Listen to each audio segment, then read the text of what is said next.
Hello, Braves country. It's Coach Ken Anderson, kind of the hardcore Braves, and we're going to get the series preview for the St. Louis Cardinals. Quick turnaround between these two teams. Before we get started, how you doing tonight, Andrew? Doing well, Ken. Just took 2 of 3 from the Pittsburgh Pirates. How about that? A big series win, but I'm doing great. How about yourself? Yeah, it was really good. So the Pirates and the Braves in this series both tallied 17 runs.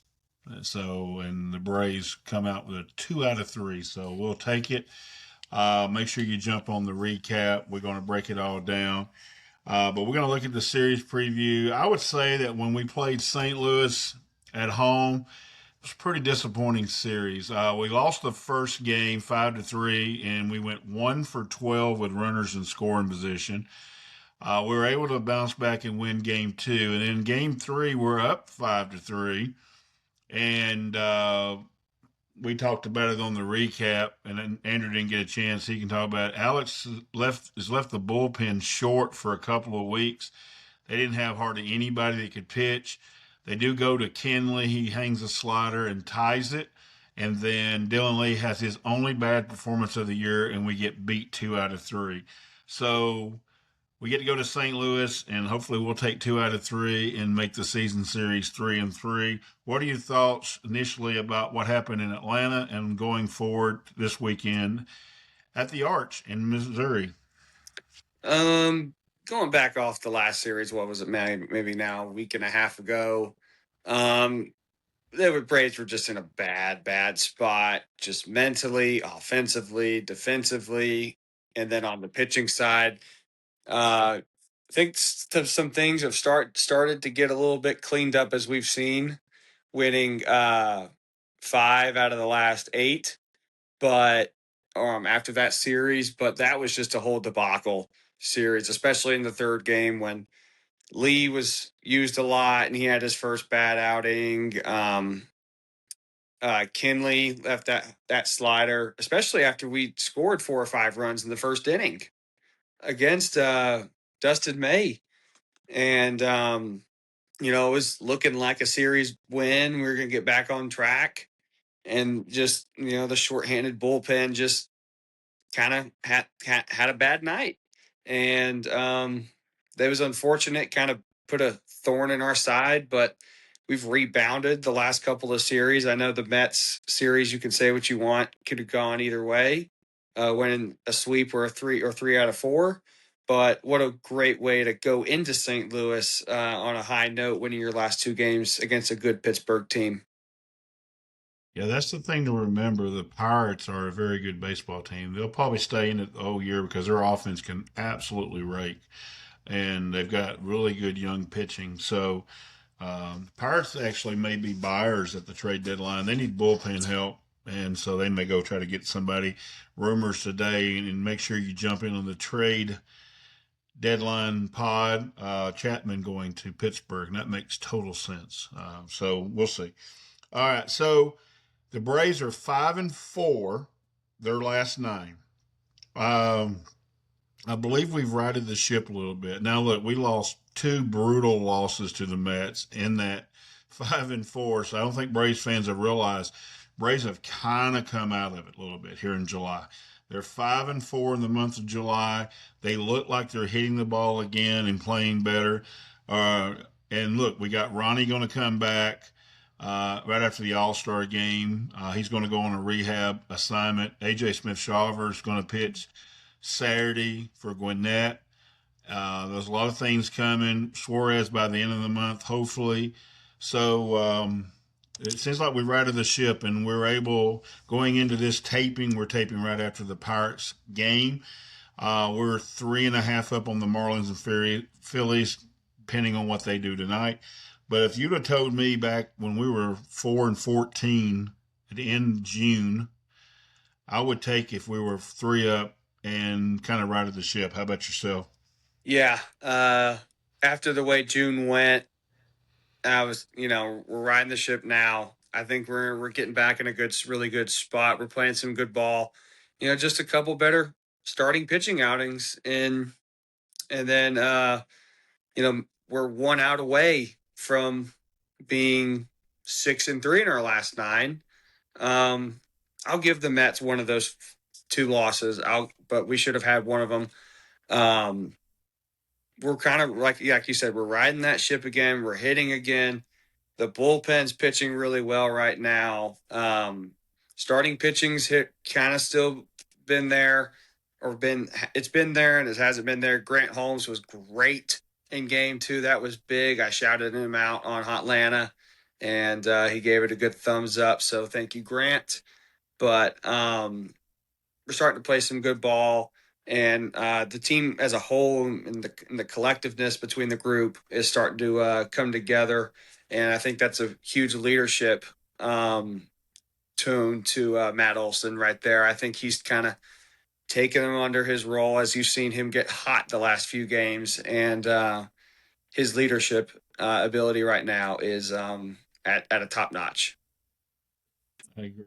I think the team is riding the ship, and right now winning 55% of the games, that will get them into the playoffs. May have to be a little bit better to hold off the Phillies, but we'll see. So let's get to the series. The Cardinals.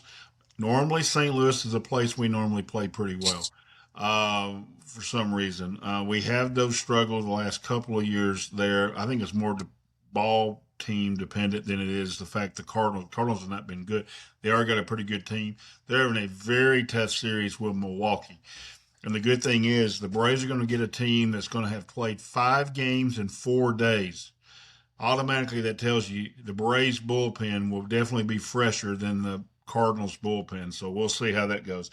But as far as the starting rotations, um, Sale's going to go Friday. That's that once a week start. Hopefully, we'll get out of that soon. We talked about it on the recap. We're not going to rehash it here. He's going to face a kid, Leahy, who has been really good for them. His ERA is under 4. He's pitched well. It won't be the easiest. Make sure you check out the hip coil notes as Ryan will break down how we can beat him. And then we're going to face 2 guys we faced before, Matthew Liberatore. And that was probably the most aggravating thing. We didn't knock him out early when he struggled. He come right back his next start and struggled again. And so hopefully we'll take care of Matthew Liberatore. We're going to send Reynaldo Lopez, who has been excellent for us his last 3 times out. Hopefully he'll pitch well. And then they're going to pitch Dustin May. I'm glad Dustin was not hurt on the line drive that hit him. He'll pitch Sunday, and Hurston Waldrop gets to take the mound. I don't think there's anybody wanting the ball more this week than Hurston Waldrop. He could not locate his curve, could not locate his splitter in Pittsburgh, especially to Ryan O'Hearn. And he got knocked out in the top of the 4th inning. And so interesting pitching matchups. What do you think of the pitching matchups this weekend? I think they favor the Braves. What about you? I agree with that statement favoring the Atlanta Braves there. I'm really intrigued by Chris Sale tomorrow night or on Friday night, excuse me. Just because he hasn't been able to go more than 6 innings last few times out. He's got to do it. We, you know, in in the game series finale against Pittsburgh, I mean, you saw how we had to fight through the bullpen with Dodd, Richie for 2 innings, Danny Young, and James Karinchak in spots where it's usually Suarez and Lee and Didier and Tyler. And those high leverage situations, kudos to all those guys. They got through it. They pitched well. But we need Chris Sale to go. And the series finale showed that our bullpen's a little bit tired right now. We need Sale to go out there and give us at least 6 1/3, 6 2/3 at the least, uh, to kind of really help this bullpen because Didier he's not used to throwing every single day. Dylan Lee has been used a lot. I think CJ said on the broadcast in the finale, 4 out of the last 6 games? That's a lot, especially as we're still in early July. And then Rysel's been used the last 2 games. So we don't know his ability or his availability for tonight's game, but we really need Chris Sale to go out and dominate game 1. I agree. The problem we have with our rotation right now, nobody's getting deep. We got excited about Grant Holmes going 5 innings. We've got to have somebody start at least going 6. I mean, I'm not even going to put 6 there. Somebody just gets us to the 7th. Andrew's totally right about Dylan Lee. We cannot burn him out again. He's an automatic inning shutdown guy. He comes in, they're not scoring. That's how Dylan Lee is right now. Dylan Dodd is also becoming, he comes in, inning over. They're not scoring either. So we've got to watch our two lefties. And the good point is Danny Young is starting to look like somebody can maybe eat some innings earlier in the game. Have you been liking what you've seen out of Danny? I haven't. Yeah, I've just been super busy, so I haven't caught all the games of recently. But I've been looking at Danny Young's stats, for example, and I was lucky enough to see, was it the one batter he faced in the finale where Ryan O'Hearn got that, and what a play by Jim Jarvis. So Jim, if you're watching this, attaboy, what a hell of a play. But Danny Young's been great in his few outings that he's been called back up from his injury. But kudos to him. He's been pitching real well. He's gaining some trust from Alex to where, you know, unless the right deal falls in our hands, I don't know if we're going to be adding a left-handed reliever at the deadline. And the way our three lefties have looked, plus you could also maybe even consider Martin Perez down the line. Our lefties have been pretty darn good. So kudos to Danny Young. Yeah, it really has been. And as of taping this night on Thursday night, the starter for Oakland tonight is Jose Suarez, old friend. He gets the ball in Detroit as an opener. So let you know that everybody's looking. I only say that because everybody's looking for left-handed pitching. I mean, it is. I mean, it's always going to be a trade deadline thing. So pitching matchups favor us a little bit. The bullpen will favor us as well. We're going to probably have the more fresh bullpen just because they played 5 out of 5 games in 4 days. I mean, That's a lot. luckily for them, their starters have gone deep. For them, has helped them a little bit. They've been in really tight, low-scoring games, but that means there's a lot of stress on their pitchers. So let's look at the Cardinals lineup again. We went over it one time. That's why we're not going to spend a long time. Nothing's changed, guys. Nothing's changed in a week. They have been held down a little bit by Milwaukee, but if Braves fans remember, that's one of the best pitching staffs in baseball. You're getting held down by Milwaukee. It's not the worst thing in the world. They got all of them, 5 games in 4 days. So they got Gasser, they got Mizorowski, they're getting Harrison tonight. They're getting the gamut of it. They're getting every one of them. So They get Harrison tonight. yeah, and they got Woodruff, and Ooh. Woodruff got hurt. That's a Milwaukee issue going forward. That probably means they're going to be in the starting pitching market. So for Alex, that sucks because that's another team he's going to have to fight off. But the Brewers will definitely probably be in the starting pitching market, which they would have not have been if Woodruff would have stayed healthy. So that's join the trade show. We're going to talk about that. Okay. So Man, here they that's are. Here they are, Andrew. We know who we want to talk about, and we'll get them all in here. And Andrew, Jordan Walker's up to 889 OPS. I think he's going to go over 900 this year. He really looks good. He hit a bomb against us at home that changed the whole game. Alex Burleson's 813, Herrera 785, Weatherholt the kid 763. I remember when we did the show before, he was at 775, so JJ must be in a little bit of a slump. Nuke Bar 759. Nick Church, we could not get him out in big spots in Atlanta, and he's a below average OPS guy, 689. So let's try to get Church out. Mason Wynn is also dropping at 663, and of course they're remember the other thing too, and their catchers, the Herrera ends up DHing a lot for them. He's considered a catcher, but their two catchers don't hit anything. You thought the guys we had were bad, and Leon and all them we run through here, they're about the same thing. So offensively, we know what we got to do. We got to attack them. They're not a free swinging team. You got to throw strikes, but we all know Walker's the scariest one. So what about their lineup, and what do you think is coming this weekend in St. Louis? It's a scary lineup, of course. Back to back nights, they're getting Harrison tonight, and they get Chris Sale tomorrow. I mean that's that, and then Lopez, who's pitching great right now. I mean that's three really, and they also face Mizorowski this week. That's three. That's four really good pitchers that they're facing in one homestand right before the break, and then back to back lefties who were probably two top 10 lefties in the game anyway. The lineup's going to be, it's just going to be exactly what we faced a couple weeks ago. To our only benefit is they're getting to face Chris Sale. They didn't face Chris Sale the first time.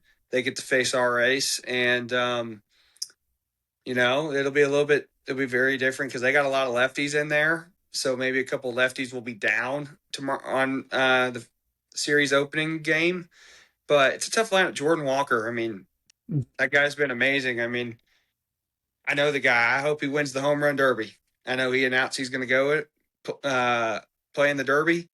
I hope he wins it, but I hope he struggles this weekend. Um, there's a lot of, Mason Wynn, like you said, hasn't been hitting well, but he's always a threat. He actually hits pretty good against us. Nick Church, we got to get him out. I mean, come on, got to get him out. I don't know what the heck that was. Um, Hanging Alec sliders. Burleson's. We Mm-hmm. know we can hit hanging sliders. He hit both his home runs off of hanging sliders. Yeah, and then Alec Burleson, Mr. Reliable for the St. Louis Cardinals. You got to keep him at bay. He if he beats you with the single, he beats you with the single. Don't worry about that, but don't let him hit anything out. Don't let him get his arms extended and get it into the outfield. So it's a little bit of the Cardinals lineup, but it's a dangerous one. Our pitchers better be ready. Yeah, and the reason why we're saying this favors us is they got a lot of lefties in the lineup, and Chris Sale goes in game one. The other thing, they don't chase, but the pitch that they struggle with is the fastball here, and both Waldrop and Raylo can hit that, and also the splitter gives them fits. And Reynaldo's curveball is almost acting like a splitter now, the way it's diving. And of course, we know Hurston has the splitter. Now, look, Hurston's got to throw strikes as well. Um, I was a little bit aggravated listening to the recap on that. I'm going to tackle that with Drake. Drake's got to be more sure of calling more fastballs in these counts. Paul Bird talked about it on the telecast, and we'll try to break that down for you. But basically, since we do a lot of the pitching side, we'll touch it on base here. He likes to. I used to say I had catchers sometimes they want to make the batter look silly, and that's what off speed does. And a lot of times, just a good hard fastball, getting a broken back ground ball to second base is about what we need, or a sinker. And I think sometimes he's calling too many of that. He had a guy down 0-2, Jake Mangum, in the ball game today, and Jake Mangum could not catch up to the fastball. And all day long, Jake Mangum had a great day for him. He was 4 for 5 today. All 4 of his hits were on off-speed pitches. All 4. And I think we need to call a bit more fastball. So, real quick, we'll get into who we think the pitching stars and the hitting star will be. You see the same thing that we need. We have the right matchups. Our pitch selection, that's big because Chris Sale shakes nobody off, and Hurston Waldrop will shake nobody off. So only Raylo will have more of the control of the game. Is it going to be big that Joey and Drake realize what we're going against in St. Louis? Yeah, it's really important, and I just want to get. You may mention this on the series preview or the recap on Drake, but I want to say this to the Sean Murphy haters. You're seeing why he's he's not the best hitter. We all know that, but Sean Murphy is an important piece of this team because he can call a game really well. He could manage a pitching staff himself, and he is a tremendous defender behind the plate. Not saying Drake Baldwin's not good back there. He's a good catcher. He can get a lot better. And Joey Bart is a very good also back there. So Drake, hope you can learn a little bit from the coaching staff and then some of your other peers. But we know you got the talent. But Drake and Joey got a big assignment this week. They gotta learn. They gotta know the pitchers, and they gotta use the counts to their advantage. You go 0-2 on 2 straight fastballs, and they're late on both. Don't slow their bat down and throw them a curveball. That's right into their swing path. Throw him a high fastball. If he takes it, he takes it. If he swings, he strikes out. There's nothing he can do about it. He's nothing you can do. Um, same thing if you go curveball, and make him look stupid, I'd probably throw one again before you throw a fastball. Um, it goes right into what you said about making guys look stupid. This is going to be a huge opportunity and learning curve as we go into the All-Star break for Drake and Joey to learn this pitching staff a little bit better. And maybe this is just because Drake was out for a month, and he's just getting his feet still up back under. But Drake's got to be a little bit better back there, and hopefully Joey Bart keeps doing what he's doing back there because he's calling great games. He is. And the other thing is, he's right. If they can't hit it, don't adjust. The Pirates showed that today's game. Austin Riley struck out 4 times in 5 plate appearances. Austin Riley saw 19 pitches, 17 off-speed pitches. And when he finally saw a sinker, Alvarez just threw it right at his hip. And all he could do is hit a broken back ground ball. It's the only time he didn't strike, a little broken back ground ball to second. So I used to tell my kids when I coached them, let's not make pitching rocket science. Let's make it more like the general sciences. Okay, we can do that. So, all right. So, starting pitcher, who's got the big start this weekend? I think we both gonna have the same one. I think it's Hurston. Hurston, like you said at the beginning, Hurston wants the ball. That was not Hurston Waldrop in the first game of that Pittsburgh series. I think he was a little bit amped up. He was a little bit excited of who he was facing on the other side. I think this is a real good opportunity for Hurston to go back out there. It's the last game of the season, or not the season, the first half, and these guys are going to be ready to get on their vacation. And this will be a great opportunity for Hurston to go out there, revamp, use his fastball to advance. He's got a great fastball. It moves. He doesn't throw anything straight. If he has his confidence in numero uno, he's going to be lethal with that splitter. And the ones online calling for him. I'm sorry, you don't know what you're talking about. Hurston Waldrop can pitch. That kid can pitch. He's nasty. He's still getting his feet under him back at the big league level. That kid's going to be really good for us down the stretch, and he will be a very key important piece in October because I guarantee you he will be on this team in October, and he's going to be pitching well. So you could take Sale because we need somebody to finally go deep in the game. Reynaldo, you could say, let's see if he can go 6 innings finally. They're going to up his pitch count again. That'll be huge. But the reason why Hurston is big, Hurston needs to feel good going into a 4-day break because he's not going to probably pitch for a while. He may not pitch until maybe like Sunday or Monday. So he's going to get a whole week off. And also, to Andrew's point, they're all going on their All Star break. And if you think getaway day games go fast in the MLB because they got to get on the plane and travel, you ought to see how fast the last game before an All Star break goes when they're getting on the plane. They get to go home to mama. So if he'll throw strikes, he can get his hat and his head right. Just throw strikes, Hurston. The Cardinals are going to be wanting to get out of there and get home. Dustin May and Hurston Waldrop should throw as many strikes as possible, and that game could be over in 2 hours or so because both teams are ready to get out of hot St. Louis and get home to mama. I'm telling you right now, 4-day break is going to be, they'll get 3 full days of ones that make the All-Star and then report on Thursday. So Hurston Waldrop is definitely the guy. Relief pitcher. I'll go first here. I'm going to say take the same guys. It'd be the left-handers, and I'll go Dylan Lee because Dylan Lee will have big spots this weekend, and he's still not been named to the All Star. So I want him to go throw lights out, and that way everybody will wish they had put Dylan to go to the All Star game. How about you, Andrew? Well, you took my guy. I was going to go Lee. I still can, but I'm not. I'm going to make a counter, and I'm going to go Dylan Dodd. Yeah. I like Dylan Dodd in this spot. He made his debut in St. Louis not a couple years ago, so he's going back to a mound he pitched really well off, and it's a really good opportunity for Dylan to go into the All Star break on a really high note, leading into the second half of the year, knowing that he is our bona fide number 2 lefty out of the bullpen, and grow from there as we head down to the dog days of August.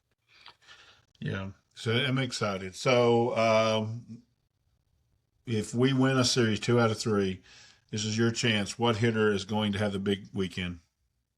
Stay hot, Matt Olson. Matt Olson's going to stay hot. Like I said earlier in the video, he's carrying this team right now. His leadership right now is at the top of it's ever been. I think he's been the most vocal in the clubhouse that he's ever been in his what is this is now 5th year in Atlanta. It is. So be really, really big and important for Matt to keep going, riding the ship because we used to say once Austin goes, the Braves go. I'm going to counter that and say once Matt goes, the Braves go. And when Matt Olson is on base, he's driving in runs, whether it's the bottom of the lineup or the top of the lineup.